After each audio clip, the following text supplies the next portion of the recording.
This channel does not promote any violent, harmful, or illegal activities. All content provided by this channel is meant for an educational purpose only. Tanguar হাওরের ভাসমান বাজার উদ্বোধনের পর আর নেই উঠেছে অনিয়মের অভিযোগ। সুনামগঞ্জের টাঙ্গুয়ার হাওরে প্রশাসনের উদ্যোগে ভাসমান বাজার উদ্বোধন করা হলেও উদ্বোধনের পরপরই বাজারের আর কোনো অস্তিত্ব নেই বলে অভিযোগ উঠেছে। শুক্রবার অতিরিক্ত বিভাগীয় কমিশনার দেবজিৎ সিংহ এই বাজার উদ্বোধন করেন। উপস্থিত ছিলেন জেলা প্রশাসনের শীর্ষ কর্মকর্তারা।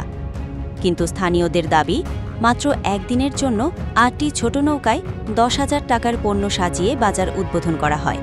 এরপর সেসব পণ্য প্রশাসনের লোকজন ফেরত নিয়ে যায়। নৌকা চালকরা জানান, উদ্বোধনের কারণে তারা ওই ২ দিন কোনো আয় করতে পারেননি। এই উদ্যোগে তারা ক্ষতিগ্রস্ত হয়েছেন। পরিবেশ কর্মীরা ক্ষতিগ্রস্ত হচ্ছেন এমন বাজার হাওরের জীববৈচিত্র্য ও পরিবেশের জন্য হুমকি হতে পারে। তবে ইউএনও আবুল হাসিম জানিয়েছেন, এটি মূলত স্থানীয়দের উৎসাহিত করার জন্য একটি পরীক্ষামূলক উদ্যোগ, যেখানে পরিবেশ বান্ধব পণ্য বিক্রির পরিকল্পনা রয়েছে।